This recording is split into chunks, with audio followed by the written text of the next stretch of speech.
falar de pandemia. A nossa convidada de hoje é a Lúcia Souto, médica sanitarista, pesquisadora da Fiocruz e presidenta do Centro Brasileiro de Estudos da Saúde, SEBS. Oi, Lúcia, bom dia, prazer em recebê-la. Bom dia, Marilu. Prazer também estar aqui. Um ótimo 2022 de transformações para a gente, para todo mundo, né? De saúde e vida, defesa da vida. É verdade, Lúcia, a gente não tinha se falado ainda, já estamos aqui no dia 10, né, de janeiro, mas a gente não tinha nem te dado aí o feliz 2022, e aí vamos esperançar nesse ano, que é ano das eleições, né, Lúcia? Exatamente, Marilu. Lá então. Bom, nesse fim de semana, Lúcia, eu vou começar já aqui com uma polêmica, né, que foi a reação bastante contundente do diretor-presidente da Agência Nacional de Vigilância Sanitária, Anvisa, Antônio Barra Torres. Ele divulgou uma nota em que ele cobrou a retratação do presidente. Na semana passada, o Bolsonaro, além de minimizar, né, as mortes de crianças pela Covid, dizendo que a possibilidade de uma criança morrer é praticamente zero, ser infectado pela doença, colocou em dúvida a honestidade dos profissionais da Anvisa por aprovarem a vacinação infantil contra o coronavírus. Eu vou ler aqui alguns trechinhos da nota, se alguém ainda não ficou sabendo disso, com certeza sim, mas vamos lá. A nota diz o seguinte: se o senhor dispõe de informações que levantem o menor indício de corrupção sobre este brasileiro, não perca tempo nem prevarique, senhor presidente. Determine imediata investigação policial sobre a minha pessoa, aliás, sobre qualquer um que trabalhe hoje na Anvisa, que com orgulho eu tenho o privilégio de integrar. Ele disse ainda: agora, se o senhor não possui tais informações ou indícios que exerça a grandeza que o seu cargo demanda, e pelo Deus que o senhor tanto cita, se retrate. Estamos combatendo o mesmo inimigo e ainda há muita guerra pela frente. Lúcia, como é que você vê essa resposta do Barra Torres ao presidente Bolsonaro? Olha, Marilu, eu acho uma coisa muito importante. Primeiro, porque o Barra Torres foi indicado pelo próprio Bolsonaro. Né, é um integrante aí das Forças Armadas, é médico, e ele, ao longo do exercício da direção lá da Anvisa, ele percebeu e optou pelo caminho da ciência e das boas práticas na área da ciência. Então, tem dois fatores para mim. Primeiro, já passou do ponto de pessoas darem respostas do tipo do Barra Torres ao Bolsonaro. Eu acho que o Bolsonaro já passou de todos os limites. Ninguém suporta mais esse tipo de sabotagem que ele vem fazendo diariamente, 24 horas por dia, contra a vida e a saúde da população brasileira. Então, uma pessoa que está investida de uma responsabilidade, de um órgão como a Agência de Vigilância de Saúde do Brasil, a Anvisa, ele tem toda a obrigação de dar a resposta à altura de um presidente que questiona os técnicos de uma agência respeitadíssima, que é o caso da Anvisa, e que aprovou a vacinação das crianças acima de 5 anos, o que é uma prática consolidada hoje no mundo por várias agências análogas à Anvisa, o FDA e outras agências da Europa também. Então, é uma resposta adequada. Eu acho que ainda bem que começa a vir respostas desse tipo a um presidente que sabota diariamente a saúde da população brasileira. Agora vamos para uma boa notícia, Lúcia. O Brasil vai ter a primeira vacina contra a Covid 100% nacional. A Anvisa, falando de Anvisa, né, aprovou o registro de um insumo para a fabricação da AstraZeneca, a vacina produzida pela Fiocruz, onde você é pesquisadora, né? O IFA, o insumo farmacêutico ativo usado para a fabricação da vacina, era importado da China ou da Índia, né? Então, eu quero te dar primeiro os parabéns, né, por essa notícia, já que você é da Fiocruz, né? E qual que é a importância da produção de uma vacina 100% nacional nesse momento que a gente está passando pela pandemia com a Ômicron? Bom, realmente, Marilu, é um orgulho pertencer à Fundação Oswaldo Cruz. A Fundação Oswaldo Cruz, que tem uma centenária instituição pública, né, está dando mais uma demonstração do seu compromisso com a vida e com a saúde da população brasileira, né? Essa soberania e segurança sanitária que o Brasil passa a ter com essa produção 100% nacional da vacina, é um salto espetacular. Né? Eu diria assim que é inédito, porque até um tempo atrás, Marilu, a gente demorava uns 10 anos para fazer todo esse processamento, o que foi feito em menos de um ano. É algo espetacular mesmo. Então, o Brasil realmente tem muito a comemorar, tem muito a celebrar com essa produção 100% do IFA nacional da vacina contra a Covid-19. Né?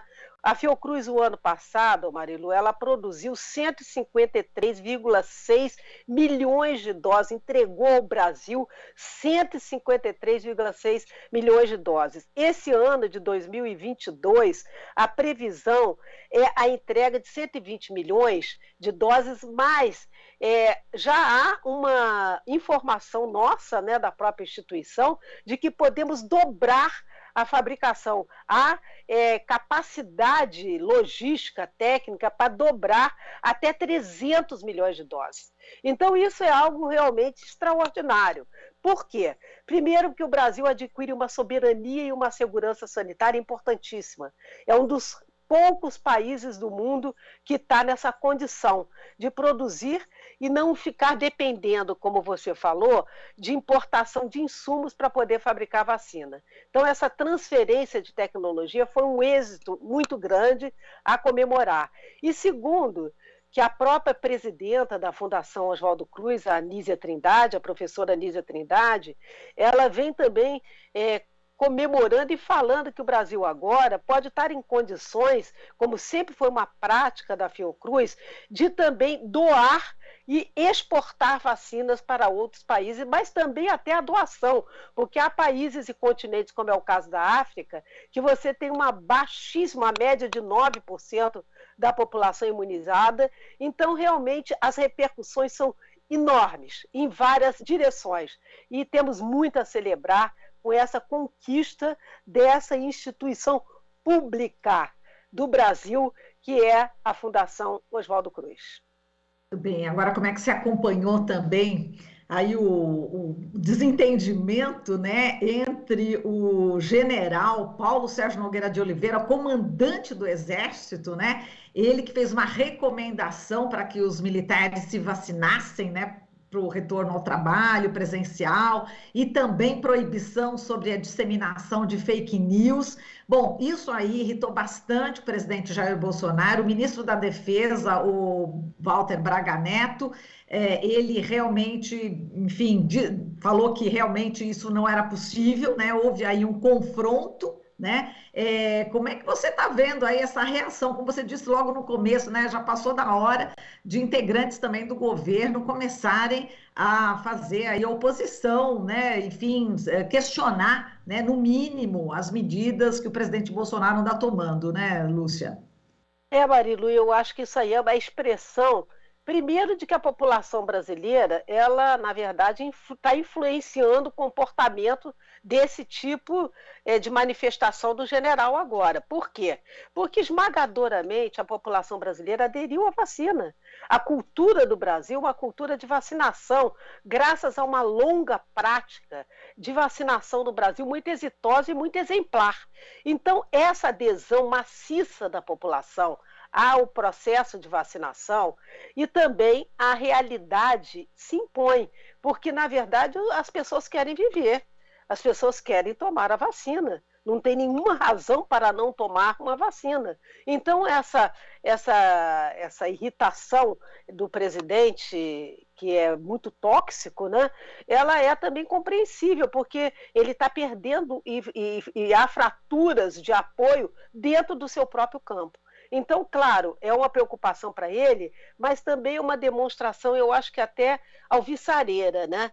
De que se impõe no Brasil uma realidade que não vamos menosprezar a vida das pessoas, né? Quer dizer, então o que o general das Forças Armadas está colocando, não estou me lembrando no momento do nome dele, né? Que você citou, mas eu não guardei. Aqui é o comandante do Exército, general Paulo Sérgio Nogueira de Oliveira.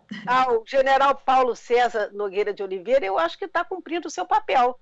entendeu? De defender a vida, a saúde dos militares sob o seu comando, e eu acho que o presidente está cada vez mais isolado nessa sua insana sabotagem do processo da vida e da saúde, que é muito grave. Nós estamos hoje, Marilu, numa situação, depois daquele hackeamento dos dados do Ministério da Saúde, até hoje a gente está sem informações. É a primeira vez que a gente não tem, é como se estivesse navegando numa tempestade em mar, sem bússola. Quer dizer, o Brasil está sendo, se não fosse as esferas estadual e municipais, a gente estaria numa situação caótica, que essas esferas estão compensando essa sabotagem que é grave. Muitos estudos e muitos acompanhamentos necessários estão sendo deixados de serem realizados por conta disso. Então, quando a gente vê uma manifestação dessa com relação à vacinação, eu acho importante, muito importante, e mostra, entendeu, que essas práticas, eu estou falando com essa questão do apagão das informações, como mais uma prática de sabotagem do governo federal. Quer dizer, então, ele agora também fica irritado porque ele quer tudo menos que se proteja a vida e a saúde das pessoas. Então, ainda bem, graças, entendeu, que ele está sendo cada vez mais isolado nessa sua sabotagem com relação a todos nós. Então, eu acho importante essa manifestação e essa fratura que pode estar expressando um isolamento cada vez maior do governo. E, Lúcia, aí no Rio de Janeiro, a gente sabe que você está falando daí do Rio, né? E ele atingiu aí já a marca, o município atingiu a marca de 12.422 casos confirmados de Covid nos primeiros 7 dias, ou seja, na primeira semana, o Rio já registra mais que o dobro de todos os casos de dezembro. É preocupante esse avanço aí da Ômicron no Rio de Janeiro e também no Brasil? É muito preocupante.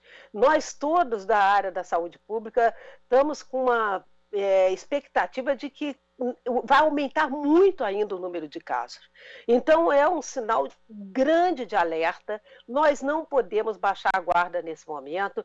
É importante, por exemplo, medidas que estão sendo propostas pelos comitês científicos, tanto do Estado quanto do município do Rio de Janeiro, de além do carnaval de rua ser suspenso, há também a proposta, entendeu, do Comitê Científico de suspender o desfile da Sapucaí, inclusive com manifestações muito contundentes, né, porque até um colega, companheiro de longa data, né, que é pesquisador da UFRJ, o Roberto Medronho, né, ele falou: estamos num debate ético, quer dizer, será que vamos realizar o carnaval mesmo da Sapucaí, entendeu?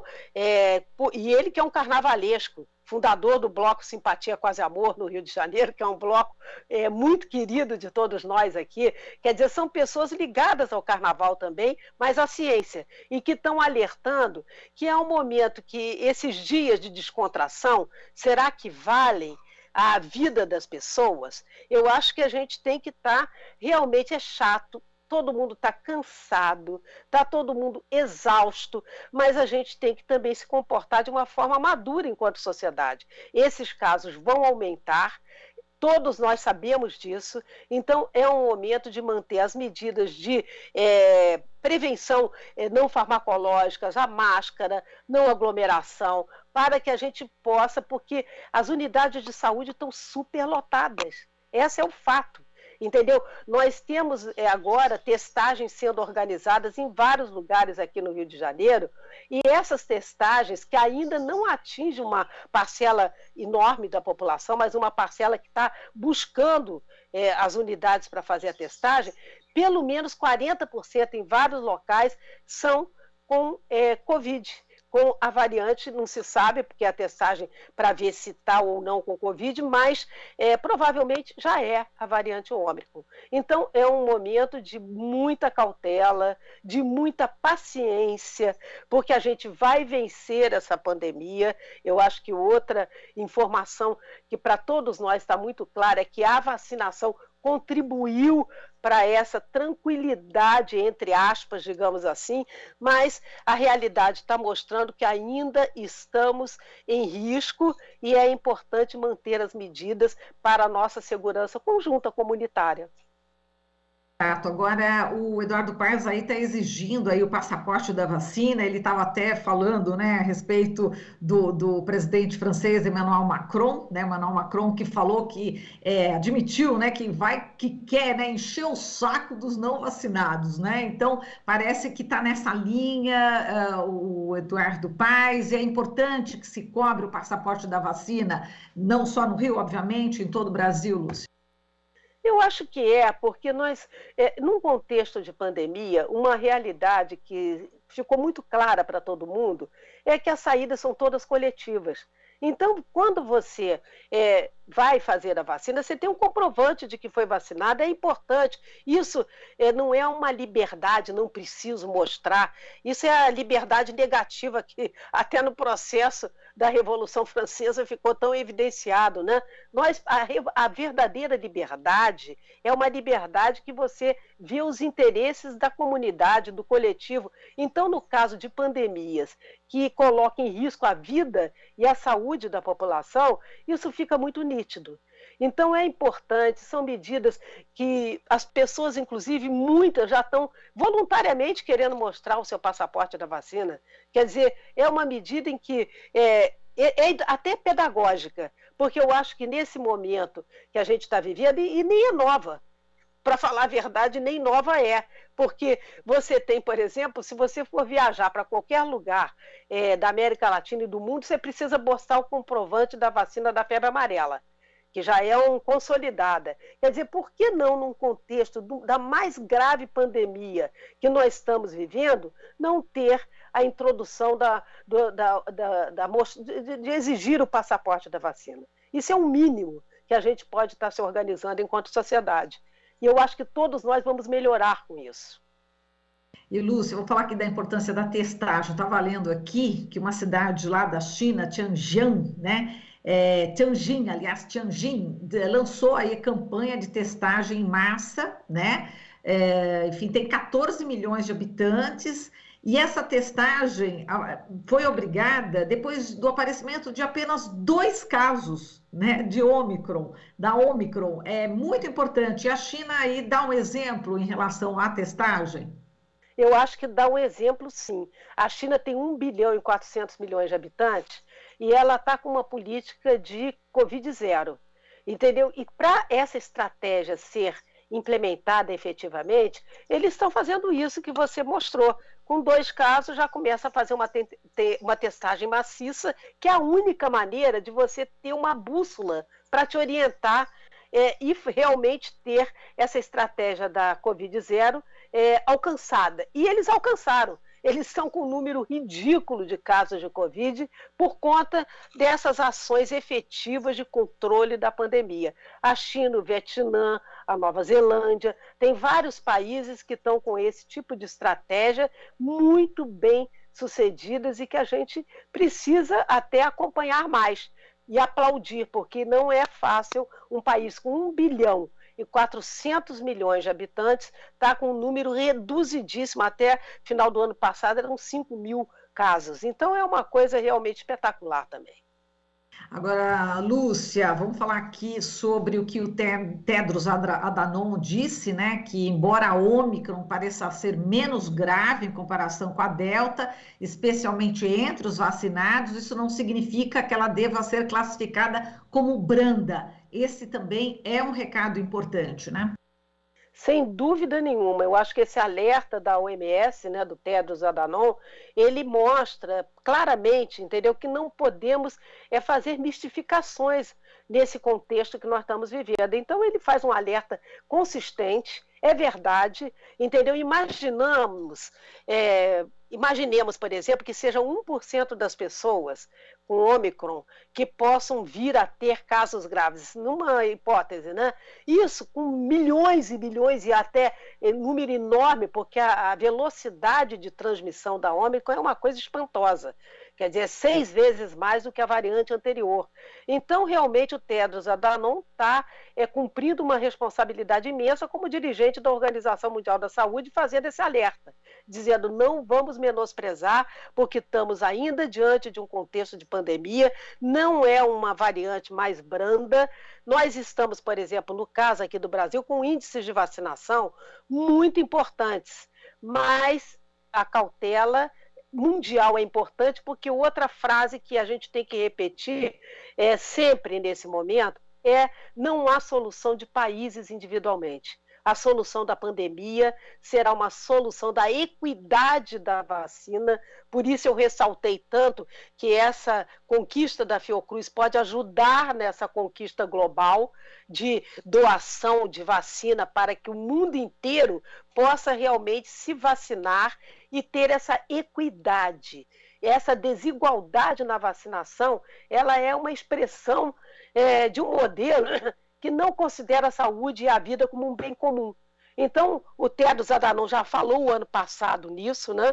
Quando ele disse que nós estamos vivendo uma falência moral e ética por conta da distribuição das vacinas, e eu acho que ele está correto e cumprindo o seu papel de alertar para não menosprezar a importância dessa Ômicron, que está, inclusive, já devastando vários países da Europa. Quer dizer, a situação é crítica. Você vê hoje que até profissionais de companhias aéreas estão contaminados, os voos, quer dizer, é uma realidade, se impôs, é uma realidade que está aí, mostrando o tamanho do problema. E, portanto, é um momento de cautela, é um momento da gente manter as medidas de precaução como estamos mantendo e insistindo o tempo inteiro para que sejam mantidas. É importante, sim, essa manifestação do Tedros Adhanom. A gente teve, inclusive, mais de 100 voos, né, cancelados, né, como você falou, tripulantes, pilotos, contaminados, né, pela Ômicron ou influenza, né, porque agora as duas estão aí na onda nesse momento. E o que você acabou de falar, né, Lúcia, corrobora também o Mujica, né, o ex-presidente do Uruguai. Ele falou: o ano em que celebramos o fracasso da humanidade. Circulou muito nesse fim de semana pelas redes sociais, a entrevista que ele deu para o Deutsche Welle, né? Realmente é um fracasso da humanidade, né, esse ano que passou. Realmente é a expressão de um fracasso de um projeto, né, ultra neoliberal, que considera realmente negócios, mercadoria, dinheiro, é a questão vital. Eu até sempre lembro, Marilu, porque isso tem muito a ver com a nossa luta pelo direito universal à saúde, que é aquela frase célebre da Margaret Thatcher, na década de 70, quando ela disse que decretou o fim da sociedade à era dos indivíduos, né? Coisa absolutamente absurda, né? E que nós estávamos, na época, lutando pelo direito universal à saúde no Brasil, na Constituição de 88. E hoje a gente vê que, nesse contexto da pandemia, esse fundamento ultra-neoliberal da era dos indivíduos, ele está em xeque. Porque, na verdade, o que nós estamos vendo na pandemia é que, ou bem a gente terá saídas coletivas, saídas de bem comum, ou realmente, como disse o Mujica, é um fracasso da humanidade. Então, realmente é um alerta, eu acho que exige de todo mundo uma compreensão diferente de como nos organizarmos, né? Como criarmos uma outra forma de estar no mundo, né? Então, o alerta do Mujica, mais uma vez, com a sua sabedoria, com a sua sensibilidade, nos dá essa dica, digamos assim. Não vamos continuar nesse caminho, porque esse caminho é o fracasso da humanidade. Muito bem, Lúcia, a gente agradece aqui a sua participação, novamente feliz 2022, muita luta, forte abraço para você, boa semana. Forte abraço, Marilu, boa semana também para todos. Obrigada. Falamos aqui com a Lúcia Souto, médica sanitarista, pesquisadora da Fiocruz e presidenta do Centro Brasileiro de Estudos da Saúde, CEBS. Você está ouvindo Jornal Brasil Atual. As notícias que os outros não dão.